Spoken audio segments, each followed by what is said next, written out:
ततो युद्धपरिश्रान्तं समरे चिन्तया स्थितम् रावणं जाग्रतो दृष्ट्वा युद्धाय समुपस्थितम् दैवतैश्च समागम्य द्रष्टुमभ्यागतो रणम् उपगम्याब्रवीत् रामम् अगस्त्यो भगवान् ऋषिः राम राम महाबाहो शृणु गुह्यं सनातनम्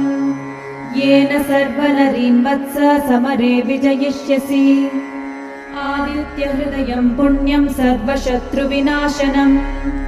जयावहं जपे नित्यम् अक्षय्यं परमं शिवम् सर्वमङ्गलमाङ्गल्यं सर्वपापप्रणाशनम्